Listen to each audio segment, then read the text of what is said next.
ಎಲ್ಲರಿಗೂ ನಿಮ್ಮ ನೆಚ್ಚಿನ ಚಾನೆಲ್ಗೆ ಸ್ವಾಗತ. ಇವತ್ತಿನ ವಿಷಯ ಕೆಮ್ಮು ಅಥವಾ ಕಾಫ್ನ ಸಿಂಪ್ಟಮ್ಸ್. ಈ ವಿಷಯವನ್ನು ತಿಳಿದುಕೊಳ್ಳುವುದಕ್ಕೂ ಮುನ್ನ ನಮ್ಮ ಚಾನಲನ್ನು ಸಬ್ಸ್ಕ್ರೈಬ್ ಮಾಡಿ ಹಾಗೂ ನಾವು ಅಪ್ಲೋಡ್ ಮಾಡುವ ವಿಡಿಯೋಸ್ಗಳ ಮಾಹಿತಿಯನ್ನು ನೀವೇ ಮೊದಲು ಪಡೆಯಲು ಕೂಡಲೇ ಕೆಳಗೆ ಕಾಣುವ ಬೆಲ್ ಬಟನ್ ಅನ್ನು ಪ್ರೆಸ್ ಮಾಡಿ.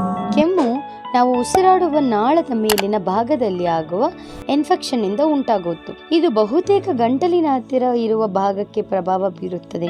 ಇನ್ಫೆಕ್ಷನ್ ಕಾರಣ ನಮ್ಮ ಗಂಟಲಿನಲ್ಲಿ ಏನೋ ಸಿಕ್ಕಾಕೊಂಡಿದ್ರೆ ಅಥವಾ ಇರಿಟೇಷನ್ ಅಂತೆ ಭಾಸವಾಗುತ್ತದೆ ಮತ್ತು ಅದನ್ನು ಹೊರಹಾಕಲು ನಮ್ಮ ಶರೀರ ಶ್ರಮಿಸುತ್ತದೆ.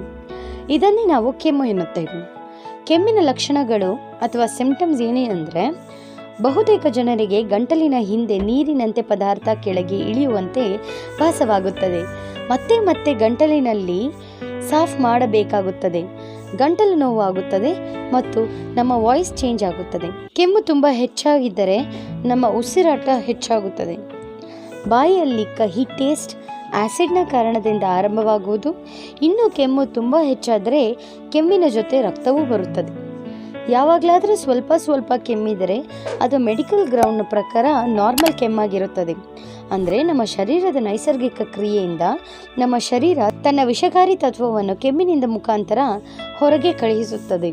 ಸಾಧಾರಣ ಕೆಮ್ಮು ಸ್ವಲ್ಪ ಔಷಧೋಪಚಾರದಿಂದ ಕಡಿಮೆಯಾಗುತ್ತದೆ. ಕೆಮ್ಮಿನ ದೊಡ್ಡ ಕಾರಣ ಇನ್ಫೆಕ್ಷನ್, ಬ್ರಾಂಕೈಟಿಸ್ ಅಥವಾ ಶ್ವಾಸನಾಳ ಊದಿಕೊಳ್ಳುವುದರಿಂದ ಕೆಮ್ಮು ಬರುತ್ತದೆ.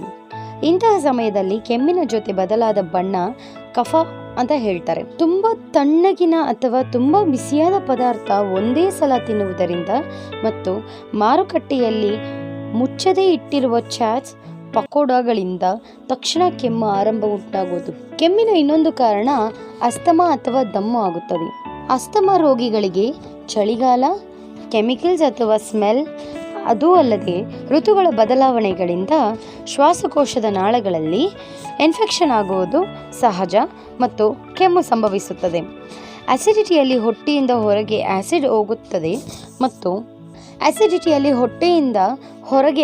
ಹೋಗುವುದು ಮತ್ತು ಅದು ಗಂಟಲಿಗೆ ಬಂದು ಸೇರುತ್ತದೆ.